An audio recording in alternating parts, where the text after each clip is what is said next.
Life happens. Life be lifing. That's what Les Brown says. Life happens. We lose things. We lose people. Okay, so I've been heartbroken. Like I'm in a season where I'm heartbroken, and when you're telling me to sit down and think, and have my thoughts, the only thing I can think about is the event that happened. First of all, don't ignore the pain. Don't ignore the hurt. Acknowledge it.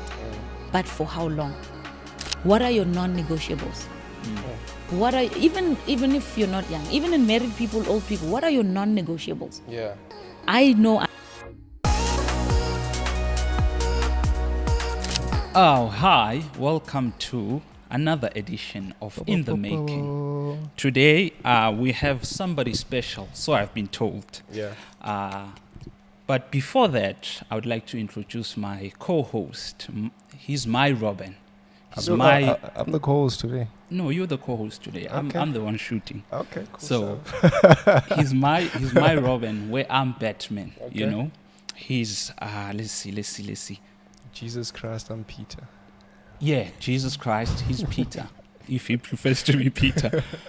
Today we are interviewing and we are learning from Puti Mpelo, Our guest. our guest. Welcome to the podcast. Thank you, young guys. How do you feel today? I feel good. I feel very, very good. I'm happy to be here. So there's things as youth or in people as general. There's what they call crazy makers. So those are individuals who disrupt your creative flow for their benefit. So how do I deal with those kind of people? Crazy makers. Crazy makers. Who disrupt your flow Your flow. for their benefit. Yeah. Is this people in your life, or are these types of businesses? People in your life, specifically people in your life. It could be in the workplace, it could be at home even, it could be anywhere. For their benefit. Yes. So perhaps maybe in my workplace, there's a manager above. Of course, the manager is above. And I am seeing that, okay, I can do this. I can innovate the company in this way. They will block that flow in order to stay there. So I become here and they stay there. Okay, many things. So I wanted you to explain to me, because what is that interruption? How do you define that interruption? One. Number two, whose company is it? Whose space is it? Maybe they don't want the change. Okay. That's how I would look at it. What's the point of forcing someone or something onto someone who does not want it? And I would say my challenge to you is then find a space that is more conducive to what you think is innovation. They maybe not see it as innovation. You see, so it's two things. But then if it's stunting your growth, I think I wouldn't even hesitate to tell you to get out. However, maybe the innovation is not necessary. You must also do that type of work, you see. Because not everyone is out there to get you. Yeah. Sometimes it's the wrong time. Yeah. Sometimes it's the wrong person. Sometimes it's the wrong place. So you do that work and maybe test it somewhere else.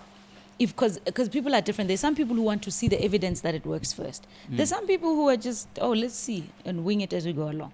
So you must do that intelligence first to know, is it really, are they crazy makers, or it's just not the right place or the right time? Okay. So I wanted to ask a question. What do you think is the mindset that's keeping most young people from achieving their goals? Many things, but I think the lack of confidence. Okay. That's one. A lot of young people are very talented, they're very gifted. I don't think they're confident enough. Many reasons. Maybe they don't, it's many things. It could be their background, it could be anything. But on the other side, what I see is where, especially with the youth, maybe I don't understand it because I'm no longer youth, but where you're expecting 10, but you've put in 1. I see that a lot. Okay. As well. It could be because of the environment the young people are being raised in is that 2-minute quick. Everyone's doing it overnight. Everyone's an overnight millionaire. Yeah. We don't wait for food for more than 15 minutes. Stuff like that. So it could be that your environment has taught you that demanding something now to get it now is possible. Okay. I can't blame you for that. So I'm seeing those two extremes with the young people, and not I think the other challenge that I see is the world is very small for today. You're in South Africa now, but you're competing with someone who's in the US, who's in India, who's in all of those places at the same time. So that's an advantage and a disadvantage. Okay. Because you're trying to compare yourself with someone who's in a first world country and you're in a developing country. Do you see? It goes back to that intelligence gathering. What do you have in your environment that you can leverage first as you rise up? I wanted to ask, how can we break free from that? Like, do you have a framework in which we can use to break free from that type of thing? Sure, there's many frameworks. You know what? The framework that I always default to, okay, there's two. It's state, story, strategy. Triple S. Okay. State, story, and strategy. Sure. Okay. State looks at, you see here, I'm sitting upright. Yeah. I could be more upright, but I'm sitting upright. Okay. But if you were sitting like this, slouched, Touched over. the state is not conducive for energy, let's say. Okay. If you see someone, if I was here, I was like, hi guys, yeah, it's okay. Would you be encouraged? No. No. There's some story I'm telling myself in my head. Either I don't feel confident enough or I feel bored. There's a story going on. It's the thoughts that I'm telling myself. Do you understand? So as a young person, in many of the environments and the situations that you find yourself in, look at those things. What's your state? As you walk in, if my boss is mean or always pushing me down, what energy, and I'm not talking woo-woo, new age stuff, just what type of energy am I bringing into this space? Okay. Everyone else is in a suit and tie, you're coming in your fancy ripped jeans, what energy is that, So monitor your state. Okay. Is it conducive to, when you talk to me asking me for things, are you standing upright? Why are you not standing right? What are you afraid of? What's the negative story? So monitor your state. That's emotional intelligence. Okay? Okay. One. And is that story, that state that you're in, is it helpful for you, for that environment that you're in or that situation? Okay? So that story comes from like your life events that have happened before? No, the state. So the state could, say I left we're still on state, Okay, right? It's state, okay. story, strategy. Strategy. Say I left home and my mom said a bad word and or I missed my taxi or whatever happened or Yeah. my car wouldn't start. It's not a good day for me. Yeah. But when I get to the office and I have this big proposal or suggestion to give to my manager, Yeah. I'm not going to get there and say, it's such a bad day and you're swearing and you're wanting them to listen to you. You get yourself together, you regulate your emotions, present yourself properly. If it's a manager who wants you to say two things and be done, you try and get their attention in that way. Do you understand? What have you done? You've monitored your state. You've managed your state. Okay. Do you understand? Yeah. Read the room. Yeah. What's going on here? That's one, right? But you always, for me, I always, I'm a positive thinker. I'm always looking, am I in a positive frame of mind right now to receive the goodness that's coming? Right? One. Then story. What is that story that you're telling yourself? Okay? Okay. Remember, we always talk about reframing.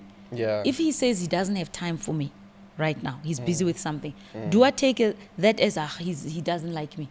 He's never liked me anyway, so I'm not going to waste my time. Or do I say, okay, let me get back to him later. Maybe this gives me more time to prepare better. So that's the story. That's the reframing. What could this mean? You see? Okay. And then the strategy is always new action, new perspective. It's always trying again, maybe with a different vantage. But not obviously not chopping and changing and being everywhere, going nowhere very slowly. But if the strategy that you had is not working, how about you go back to the drawing board? Did it work? Can I change something? But when I say strategy, what do I mean by that? You must have had a plan Okay. that you are able to go back to and refine. Yeah. Do you see? Okay. That's in life, relationship, whatever you're doing in life. Yeah. Why am I feeling this way? That's the state. Why is this thing not sitting right with me? Yeah. Check that. Okay. What's going on here? Can I carry on feeling like this? Or can I drop it?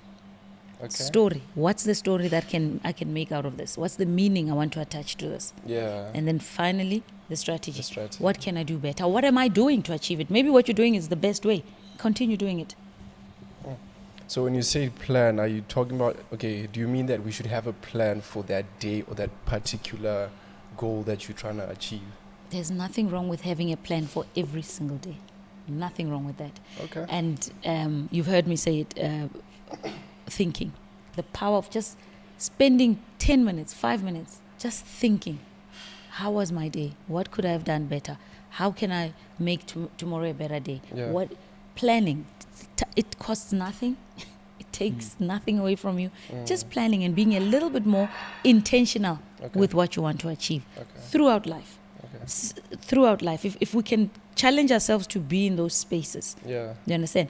And to summarize all of this, you need to put in the work. You need to put in the work to prove to you that you can do it first, before you want somebody else to believe you. Okay. You can't build a Vusitembe mentions it. You can't want to run a big company that's already exporting things when you were not able to sell 10 eggs. You know? Yeah. So there must be a connection there. That's why I feel the power of being able to sit and think is you cannot ignore that. Okay. Because when you sit and think, you get in touch with you. You get in touch with your environment, and you get to read a lot more and do what you need to do. And sometimes you decide, you know what, for what this thing wants me to do, I don't want to do it. Yeah. It's not work I'm prepared to put in now. So let me quit and try something else. If that's you, that's fine. But own it. Don't say, oh, they're jealous of me, they don't want me, they're too old. Own it. So, okay, so I've been heartbroken. Like, I'm in a season where I'm heartbroken. And when you're telling me to sit down and think, you know, and have my thoughts, the only thing I can think about is the event that happened. Yes. You know, which was quite traumatic in a way. So now it's really kind of hard to sit down and think about it, knowing that I'm going to be in a negative state. So now, how do I not think about it, or should I embrace the thoughts? How do I deal with that situation?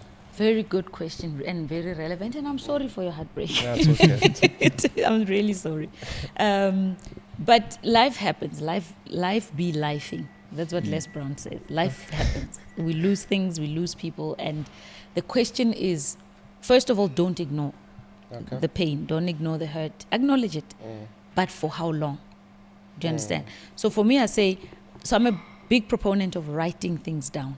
Okay. Writing things down, because neurochemically certain things happen when you put pen to paper. Your brain lights up in different spaces. You're activating more of the brain, and the healing is more. Okay? Because you're seeing it, you're doing it, you're perceiving it, you're thinking. You understand? And you increase your chances of writing. So that's the benefit of writing. So just write. Write down what you're feeling. Obviously, you don't have to be, just write down, capture what you're feeling, and that's it, and observe it. Going forward from there, you start writing down how you want to feel. Okay. I don't want to feel like this. It doesn't feel good. Your body tells you this doesn't feel good. So start writing down how you want to feel. I'd love to feel more energized. I want to look forward to meeting someone else. You understand? Yeah. And focus on that. So when you must change that state, every day challenge yourself to look at that. You could even take it one step further and say, I am feeling joyous. That's now the affirmations. Remember that work or don't work. But focus. So now what are we doing? We're focusing on what we want, not what we don't want. Okay. Without ignoring it and acting the fool and pretending that you're okay and you're not. Because your emotions left unchecked will embarrass you. They'll come out of the blue. 20 years later, with a new relationship, with a new person who doesn't even know of this, and you're showing things that... So acknowledge them. Acknowledge your emotions and honor them, but don't let them hold you back. And do that. Take time with you every day. Where now we've acknowledged the emotions. Thank you. Yeah. They're not. I don't like to feel like this. They're unresourceful for me now. So let's focus on what we want. Okay. I want to do. If you want to be in another relationship, if you've had the privilege or the joy of being told what went wrong, take them as lessons. Some she says, I have a big head. Okay, but I like my head, so let's cross it out, So, she says, I don't have enough money. Okay, but I'm working hard. I know this won't be the case forever. So this is what I'm going to do you understand? So challenge these things. You understand? Pick what you can, let go of what. But what does it take? It takes planning. It takes you being able to sit with you. Sit through it. But you can't be sitting through it 5 years later, still sitting through it. There's something wrong there, you see. Yeah. Yeah. Another technique that you can do, like I say, journaling. Journaling is, or recording. You young people can talk into things. Yeah. Take your phone and just talk through your feelings. Or just say, dear Josh, today this is what's happening. Process. Okay. Ne? Okay. Don't be afraid of you. Okay. That's cool. Okay, thanks for that advice. Okay, while we're still on relationships and heartbreak and stuff, how do we deal with the buts? You know, when you might meet someone new, and then you're like, oh, they're pretty, but they sit ugly, or but they have a big head. But so how do we deal with those? Do we ignore them or what? If this is someone you are attracted to. Yes. Okay, and then before I get into that, you know, you will be surprised at how many people are in relationships, long-term relationships, and they've put pen to paper about the type of partner they want. And just stayed with that. Does it work? It does. I know many people who've done it. And remember, that just talks to what? Intentionality. You are intentional about the type of person you want to now attract, right? Okay. So if I want a man who's busy, who's a businessman and stuff like that, my question is, there's some men who want their women to be at home, taking care of the home. They're not going to allow a woman to go out there like them, right? So I got to understand that. Is this a man who is happy with me sitting at home, doing nothing? Is it a personality that I can carry? Yeah. Is it something I can do? Or is it a man who's growing, who's doing business, and he wants a partner alongside him? Okay. Do you understand? That's the truths we must have with ourselves. Yeah. Right. So when you say, this lady I like, but I don't like how she sits and she has a big head, my question is that how important is that to the bigger picture, being her? You see, you're not always going to have what you want. And now maybe she's looking at you and like, ooh, I like the legs, but the eyes, no. She's also doing her own analysis, you know. So for me, I say, what are your non-negotiables? What are, even if you're not young, even in married people, old people, what are your non-negotiables? Yeah. I know I need somebody who's also driven, who's a go-getter, who's going. That's a very important. I will struggle with someone who just wants to take it easy and chill. That's my nature. There's some people who want that. I want someone to just watch me be me and do amazing things, and they congratulate me. You understand? Yeah. So if you don't like girls who are too skinny, have the guts to say, I don't like skinny girls. And if she's skinny, if that's going to be a deal breaker at some point, right? If you don't like overweight people, be honest with that. Do you understand? Yeah. There's certain things that are going to be non-negotiables. Okay. You must know them. I would love and I would challenge you guys to go tell the people that you meet, this is what I want. This is what I'm hoping for out of this thing. Have the guts. Rather, it doesn't work now than when 6 years later, when you're fully invested and it was never going to be this thing that you want. Yeah. How about you do that? But what if they like you to a point whereby they're willing to become what you tell them, like to change? It's fine. Either they are a fraud or they're really willing to change. Two things. Either they're pretending or they're going to do whatever it takes to become. But that's a very dangerous place for me. Yeah. I wouldn't allow somebody to change me for their liking. They can change me for the better, but not in a way that it pleases them. I would never put myself... Because what if your needs change? Now I must be someone else. Yeah. Okay.